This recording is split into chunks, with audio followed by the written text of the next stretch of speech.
시편 95편 1절에서 11절 말씀 우리 한 목소리로 같이 읽겠습니다. 오라 우리가 여호와께 노래하며 우리의 구원의 반석을 향하여 즐거이 외치자. 우리가 감사함으로 그 앞에 나가며 시를 지어 즐거이 그를 노래하자. 여호와는 크신 하나님이시요 모든 신들보다 크신 왕이시기 때문이로다.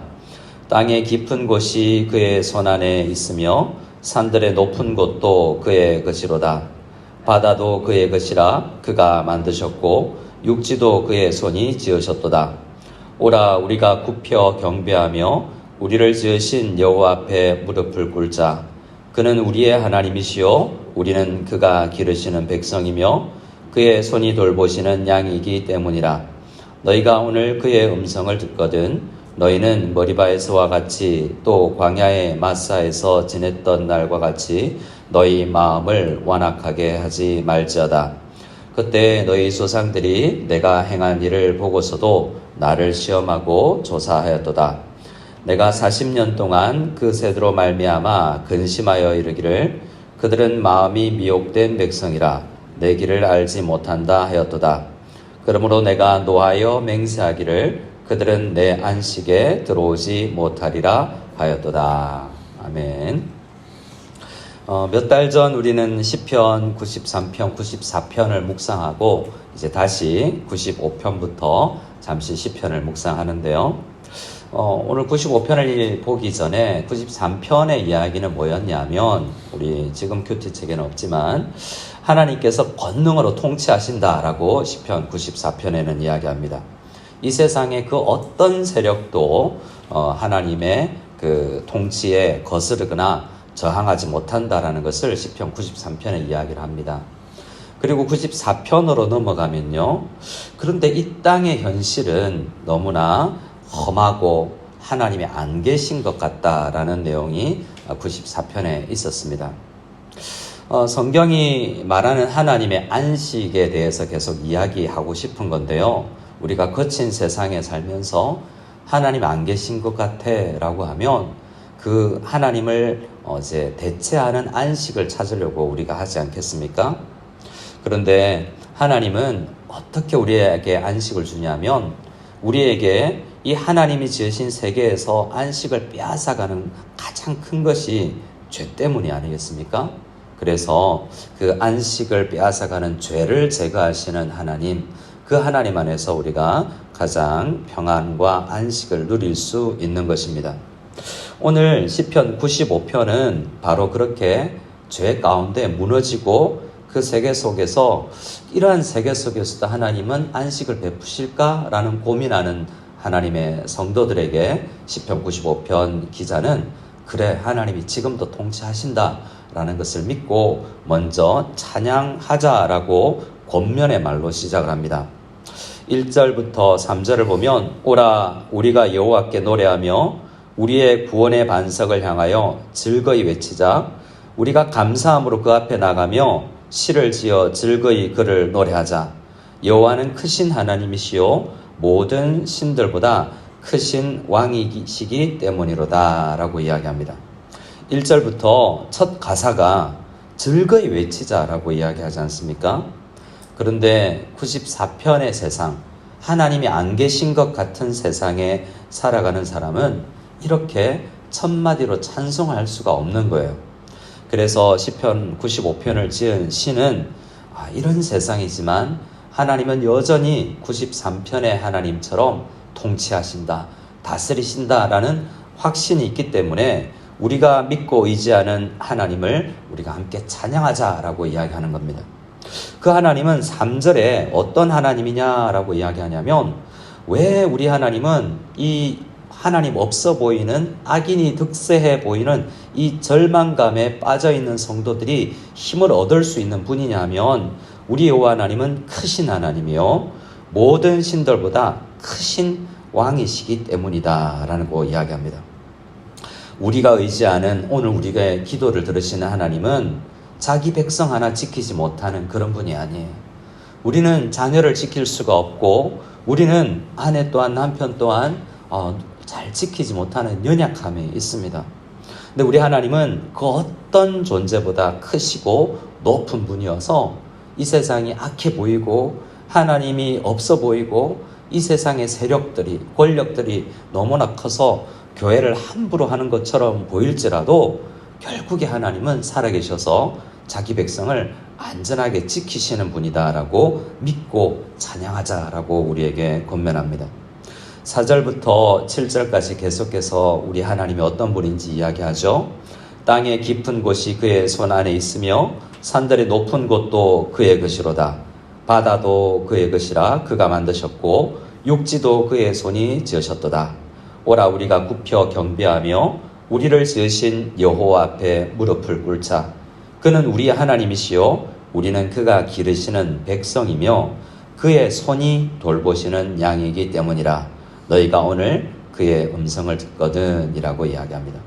사실 7절 마지막에 이 부분 너희가 오늘 그의 음성을 듣거든 앞에까지 하나님이 어떤 분이냐에 대해서 이야기하고 그 하나님 앞에 우리는 누구냐라고 이야기를 하고 있죠. 이 우리의 정체성이 분명해야만 우리가 이 험한 세상에서 위로받고 안식을 얻을 수 있는 것입니다.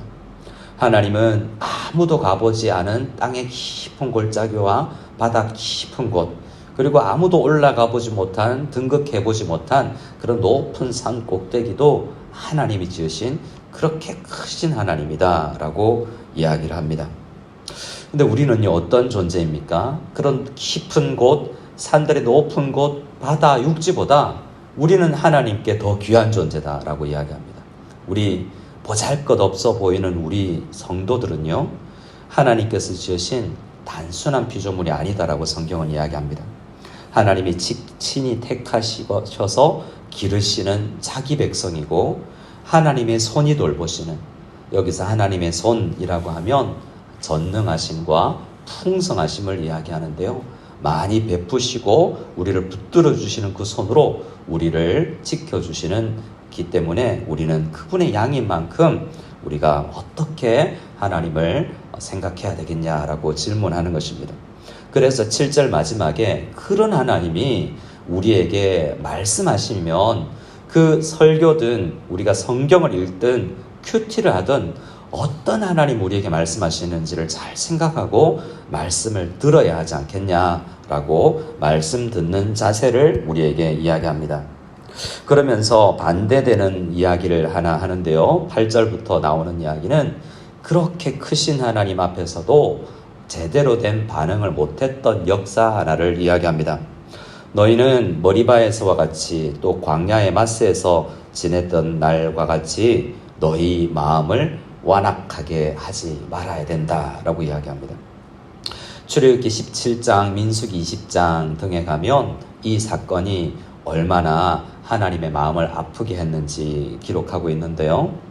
하나님은 출애굽한 지 얼마 안 된 백성들에게 물도 먹이시고 만나도 주어서 먹게 하였는데 그 가운데 물이 조금 없어서 불평을 하기 시작했습니다.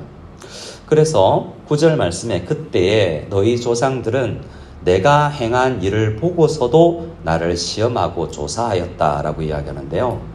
늘 진짠가? 정말 하나님 계실까? 라고 늘 의심했다는 것입니다. 그 의심이 분노로 표출되는데 모세에게 되어들었습니다. 우리에게 물을 주어 마시게 하라라고 막 되어들었는데 하나님이 우리한테 안 계시는 것 같다라는 말도 쏟아내었던 때가 그때입니다. 그래서 그때는 진짜 최소한의 믿음도 없어 보이는 이스라엘 사람들의 역사를 잠시 이야기하는 거죠. 실제로 눈앞에 보이는 모세와 다투는 것이 아니라 하나님은 마음으로 하나님께 사실 되어듣는 때였다라고 이야기합니다. 얼마나 하나님이 어떤 분인지 모르고 우리가 존재가 어떤 존재인지 자기 정체성이 없었던 때인지 이야기하는 거죠. 그래서 모세와 아론도 그때의 민수기 20장 말씀을 보면 얼마나 화가 났는지, 도대체 이 하나님을 왜 안 믿는지라고 화가 나서 지팡이로 반석을 2번이나 내리쳤는데요. 그때 물을 마시기는 했지만 결국 모세도 아론도 하나님의 거룩함을 나타내지 못한, 하나님의 전능하심을 믿지 못한 그 죄에 대해서 구원은 받지만 아론은 광야에서 죽게 되고 모세는 가나안 땅을 멀리서 바라보고 들어가게 되지는 못하였습니다.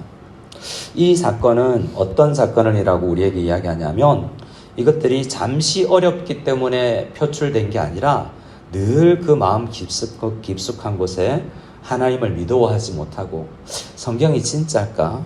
우리가 기도하지만 진짜 응답될까? 라는 늘 큰 의심 속에서 진짠가 하는 그 내면의 깊은 불신앙이 표출된 것이다 라고 이야기합니다. 9절이 그렇게 이야기하죠. 그때에 너희 조상들이 내가 행한 일을 보고서도 나를 시험하고 또 시험하고 조사했다라고 이야기하는 것입니다. 사실 돌아보면 우리도 자주 불평을 하고 하나님 이게 웬일이에요 라고 말을 하거나 전혀 하나님을 생각하지도 않고 오늘 현장에 내 처지에 불만과 한숨을 내뱉으면서 감사는커녕 불만이 많은 경우가 참 많을 수 있습니다. 그리고 오늘 시편은요 부정적인 말로 끝나는 것 같아요. 11절에 그러므로 내가 하나님이 노하여서 맹세하기를 그들은 내 안식에 들어오지 못하리라 했다라고 찬양으로 시작했던 시가 안식에 들어가지 못한다라는 말로 끝내면서 뭔가 기분이 찜찜해지기도 합니다. 하지만 95편의 핵심은 뭐냐 하면 우리는 반응을 잘하면 된다는 겁니다. 이 역사를 통해서 배우고 우리는 바른 반응을 하자라고 이야기하는 것입니다. 이 시편 95편은 히브리서 3장과 4장에 자주 반복돼 3장에 연거푸 반복되면서 안식 들어가야 된다. 우리 잘못된 역사에서 배우고 우리 진짜 안식을 주는 분에게를 묵상하면서 가자라고 이야기합니다. 모세가 안식을 주었지만 완전한 안식이 아니었고 여호수아가 땅을 차지하고 우리에게 안식을 주었지만 완전한 안식이 아니었고 다윗이 왕이 되면서도 베풀어 준 안식이 있지만 그 모든 경험들은 진짜 안식, 진짜 우리에게 안식을 주실 그분을 묵상하게 합니다. 수고하고 무거운 짐진 자들아 다 내게로 오라 내가 너희를 편히 쉬게 하리라 라는 말씀을 우리 예수님께서 하셨지 않습니까? 모든 구약 성경들은 그 예수님의 안식을 멀리 내다보면서 우리에게 진짜 안식이 있으니 실망하지 말고 험한 세상 살면서도 그분을 묵상해라 라고 우리에게 계속 독려하는 것입니다. 그래서 히브리서 이 이야기 시편 95편을 인용하는 우리 히브리서 3장을 보면 예수님 묵상합시다. 우리에게 안식을 주시는 대제사장 되시는 그분을 깊이 묵상하고 그분 앞에 나아갑시다라는 결론을 냅니다. 여러분 우리 현실을 보면 오늘 하루도 한숨 쉴 수 있고 우리 남편의 아내의 우리 회사의 우리 가정의 우리 부모님의 우리 자녀들의 상황을 보면 한숨이 나올 수 있을 것입니다. 오늘 시편 95편은 그때도 찬송할 수 있다라고 이야기합니다. 왜 그렇습니까? 우리는 그분의 기르시는 백성이고 그의 손이 돌보시는 양이기 때문입니다. 바른 반응은 무엇입니까? 이 아침에 우리가 해야 되는 반응은 6절입니다. 오라 우리가 굽혀 경배하자.